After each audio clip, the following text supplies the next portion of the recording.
Bien-aimés, bonjour. Je rends grâce à Dieu parce qu'après 2 semaines pratiquement, nous nous retrouvons. Et j'étais tellement content en semaine parce que c'est comme si quand je sortais du congé, Dieu m'attendait. Je réalise qu'en 4 jours, j'ai fait 6 sermons. Et je bénis le Seigneur parce que chaque occasion de proclamer sa parole est une opportunité en or pour sauver les âmes et rappeler à l'humanité que Jésus-Christ revient. La parole de Dieu nous dit ce matin. C'est pourquoi, je vous le dis, le royaume de Dieu vous sera enlevé et sera donné à une nation qui en rendra le fruit. Lorsque nous écoutons cette parole de Jésus, ça nous fait trembler et nous fait réfléchir en même temps. Et nous donne de comprendre que le vœu de Dieu de toute éternité, c'est de travailler avec des personnes qui produisent et qui portent du fruit. Dieu n'a jamais souhaité œuvrer avec des personnes qui n'ont aucun rendement. Tous ceux, même dans une entreprise, qui n'ont pas de rendement, finissent toujours par être licenciés. Je ne vois aucun chef d'entreprise qui va recruter une personne pour que la personne vienne dans sa structure, fait en sorte que soit l'entreprise stagne, soit l'entreprise regresse. Si vous recrutez quelqu'un qui ne produit pas, vous allez au bout de sa période de test simplement le remercier et dire merci pour tes loyaux services, si service même il y avait, va te chercher ailleurs. Dans la parabole qui nous est présentée ce matin, Jésus nous parle du peuple d'Israël, peuple qu'il a vu naître, qu'il a vu grandir. Et il utilise une parabole pour parler aux enfants d'Israël. Après que ceux-ci lui aient posé une question, de qui tires-tu ton autorité? Demander à Jésus d'où vient son autorité, c'est remettre en cause son ministère, c'est remettre en cause tous les miracles qu'il a eu à accomplir, et se remettre en cause ce qu'il est en train de proclamer comme message depuis. Alors quand les gens viennent lui poser la question, d'où vient ton autorité? De qui tires-tu ton autorité? C'est une manière de lui dire, nous attendions le Messie, mais nous ne pensons pas qu'en toi, nous avons trouvé le Messie. Alors, quand il lui pose la question, il utilise une parabole pour les amener à comprendre qui est-ce que lui, Jésus, il est. Et qui sont les Juifs dans le plan de Dieu au moment où il parle. Il utilise donc cette parabole et raconte l'histoire. Il a dit, imaginez cette parabole où un maître a planté sa vigne. Il entoure la vigne d'une haie. Il creuse un pressoir. Quand il creuse un pressoir, c'est parce qu'il sait que la vigne va produire des fruits. On va aller au pressoir, extraire le vin qu'on va vendre et l'entreprise va grandir, la maison sera épanouie. Mais on se rend compte dans la parabole que ceux à qui la vigne a été assignée, voici comment est-ce qu'ils ont fait. Non seulement ils ne travaillent pas, mais ce qui sort, c'est pour eux, c'est pas pour les autres. Le maître, au moment de la moisson, envoie ses messagers, les vignerons à qui il a confié sa vigne, se saisissent des serviteurs. Et qu'est-ce qu'ils font? Ils tuent. Il envoie une seconde vague. Ils accordent même traitement. Je veux dire qu'ils infligent le même traitement aux serviteurs. Et le maître maintenant dit, cette fois-ci, je n'envoie plus mes serviteurs, mais j'envoie mon propre fils. Certainement, quand ils vont voir mon propre fils, ils vont trembler. Ils vont dire, attention, il s'agit quand même de l'héritier. Mais quand ils ont vu l'héritier, ils ont dit, enfin, voici l'occasion de nous emparer définitivement de sa vie. Tuons donc l'héritier, emparons-nous de sa vie. L'histoire nous parle de l'histoire du peuple juif. Les enfants d'Israël sont la vie même de l'Éternel. Je veux dire, le peuple d'Israël, c'est la vie de l'Éternel. Et Dieu a confié ce peuple à des vignerons, qui sont les leaders qui, à travers les âges, avaient la responsabilité d'encadrer le peuple, afin que ce peuple produise des fruits et révèle la gloire de Dieu aux autres peuples. Mais qu'est-ce qu'ils ont fait? Au lieu d'encadrer le peuple et d'enseigner la parole, ils se sont détournés de Dieu en allant vers d'autres dieux pour les interpeller et les ramener à lui. Dieu a suscité les serviteurs, d'abord les juges. Avec les juges, ça a été un échec. Dieu a ensuite choisi les rois. Avec les rois, c'est un échec. Et pour parler, il a suscité des prophètes pour attirer l'attention des enfants d'Israël, les interpeller par rapport à leur mauvaise conduite. Mais qu'est-ce qu'ils ont fait? Ils ont tué les prophètes. Maintenant qu'ils ont tué les prophètes, Israël a passé près de 4 siècles de silence prophétique où Dieu ne parlait presque plus. Ils ont gémi, ils ont souffert, jusqu'à ce que le Seigneur enfin décide d'envoyer l'héritier. Et qui est l'héritier? C'est Jésus.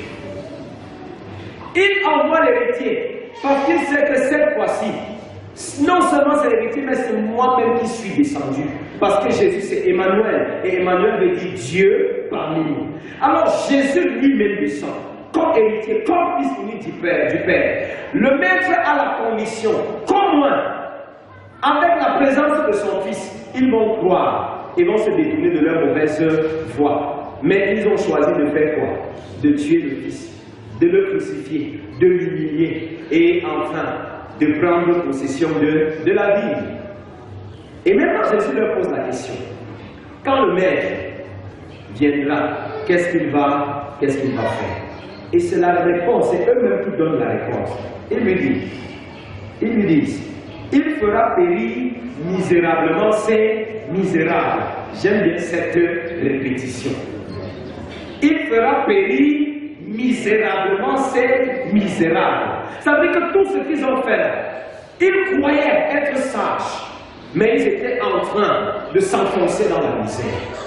Ils croyaient détourner le bien du Maître, mais ça les a plutôt enfoncés davantage dans une galère inimaginable.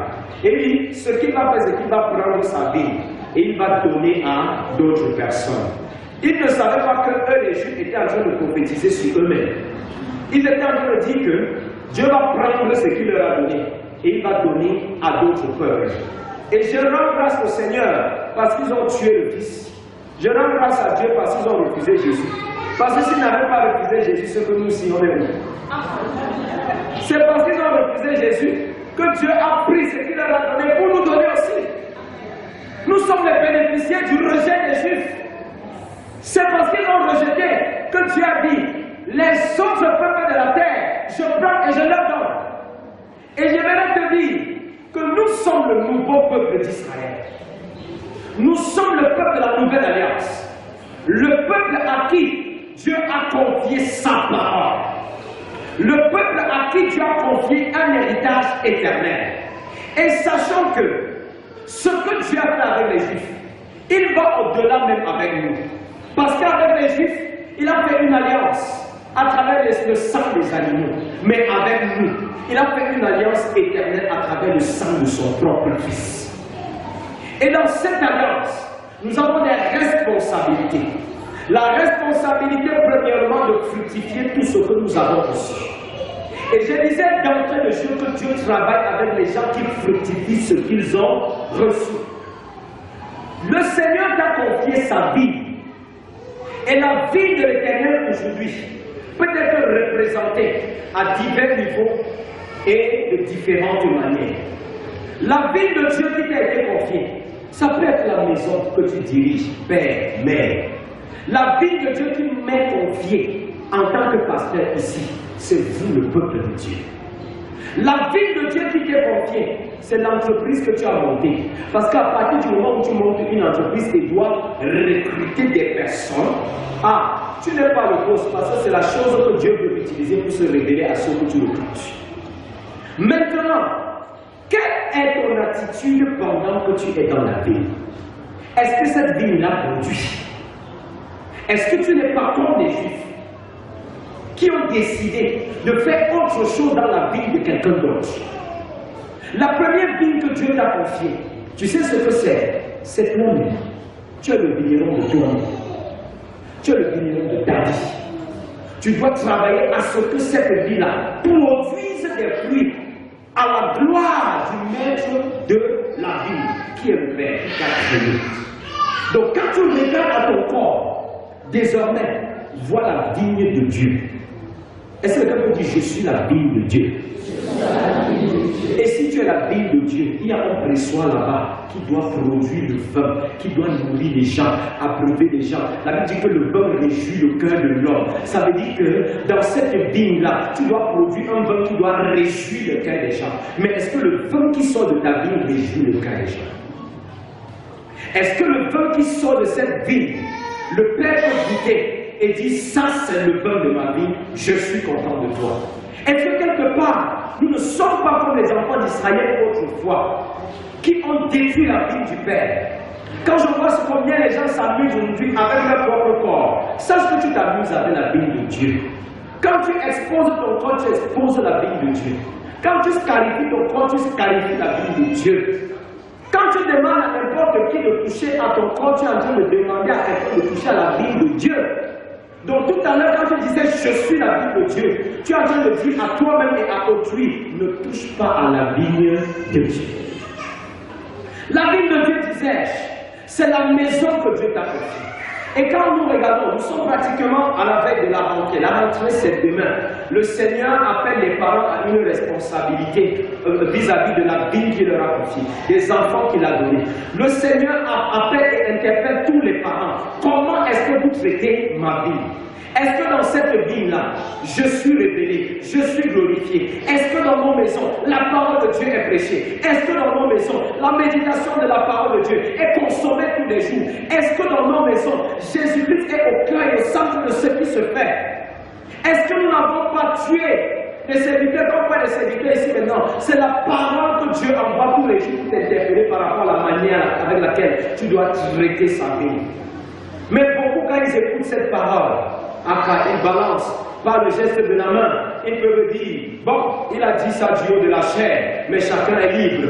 Et s'il faut parler comme certains, chacun doit être sage. Et c'est cette sagesse qui nous entraîne à la folie et nous entraîne en misérable. Beaucoup sont misérables aujourd'hui parce que la parole de Dieu, ils ont mis hors de leur vie. Ils ont négligé la parole de Dieu. Et chaque fois que tu négliges la parole de Dieu, tu ne peux produire aucun fruit. Et du moment où tu ne peux produire aucun fruit, ce que tu es, comme disent les anglophones, good for nothing, bon à rien, tu ne sers à rien entre les mains de Dieu. Je n'aimerais pas être de ceux qui sont dans l'église et qui ne servent à rien à Dieu. Malheureusement, il y en a dans l'église qui ne servent à rien parce qu'ils ne produisent aucun fruit. Si oui, des fruits très dangereux à la consommation. Ils sont comme une mangue verte, acides dans la bouche. Dieu veut que tu produises des fruits. Sinon, c'est lui qui dit, je viendrai prendre ma vie et je donnerai à quelqu'un d'autre. Jésus a dit, quand il est entré à Jérusalem, s'il se taise, qu'est-ce qui va se passer? Les pierres vont crier. Sache que si tu ne gères pas bien la vie que Dieu t'a confiée, parfois les gens pleurent, je dis, j'ai investi, j'ai lancé mon business, je ne vois pas pourquoi les choses dégringolent. C'est parce que tu as mal géré la vie et Dieu a décidé de t'arracher ça chez toi et de confier à quelqu'un d'autre. Il y a des projets que vous engagez. À un moment, ça échoue parce que Dieu se rend compte que ce n'est pas lui qui est glorifié, c'est toi qui es en train de vouloir tirer la gloire. Il va certainement prendre et confier à quelqu'un qui va produire. Regardez un peu à l'église, dans nos morales et autres. On a l'impression parfois que tout ce qu'on fait stagne toujours. En cette semaine, Dieu a tiré mon attention sur quelque chose. Je regarde un peu en nos chorales, pas seulement de cette communauté, mais de toute l'église. Et je faisais le constat sur lequel on a l'impression que les chorales de l'église ne grandissent jamais. Vous faites 10 ans avec les 1000 membres. Vous faites 5 ans. Parfois, vous passez de 20 à 15. Vous dites, oh, avant on était 20. Ou qu'est-ce qui se passe? Les gens ne sont plus engagés. Les gens ne sont pas engagés pourquoi? Parce que la vie ne produit pas. La vie produit des querelles. La vie produit des colportages, des mensonges, des calomnies, des divisions. Et quand c'est ce que la vie produit, ce sera normal que les gens ne se sentent plus à l'aise là-bas et qu'ils aillent se chercher ailleurs. On est choqués aujourd'hui. Comment les chrétiens quitter l'église pour aller ailleurs, quitter l'église pour le quartier, quitter l'église. Mais c'est pourquoi, si les gens vont venir s'asseoir à l'église et entendre tout le temps que oh, telle personne a fait ceci, telle personne a bagarré, dans ce moment, vous voulez qu'il fasse quoi? Il va au quartier. C'est bien bon de se tenir Dieu de la chair, de dire aux gens vraiment, n'allez plus chez les marabouts, ne faites plus cela. Si tu me dis ça et que tu ne dois pas prier pour mon problème, ne me condamne pas si je parle. Dieu a assigné sa vie, il a donné sa vie à des vignerons qui ne sont pas en train de faire leur travail. Et je crois que le Seigneur est en train d'attirer notre attention à nous tous. Chacun a une responsabilité et doit répondre devant le Seigneur. Et du moment où tu dois répondre, veille à la manière avec laquelle tu es en train de gérer la vigne de Dieu. Sinon, il te fera ce qu'il a fait aux enfants d'Israël. Il dit, je vais prendre ma vie et donner à un autre peuple. Dieu avait déjà pris. Et aujourd'hui, sa vie est ailleurs. Et je vais te dire, la petite vie que Dieu t'a donnée, si tu la gères mal, il prend et il va donner à celui qui va produire des fruits. Ce matin, bien-aimé, le Seigneur te dit que ce qu'il attend de toi, c'est que tu produises des fruits. Ne produis pas des fruits nocifs. Ne produis pas des fruits qui vont détruire et intoxiquer les vies des gens, mais produis des fruits qui vont réjouir les cœurs. Tu es une vigne du pressoir que Dieu a installé dans ta vie, parce que ton pressoir c'est ton cœur. Que de ce cœur sorte un vin qui va réjouir les cœurs dans l'église, réjouir les cœurs de la nation. Que le Seigneur bénisse en nous la méditation de cette parole. Amen.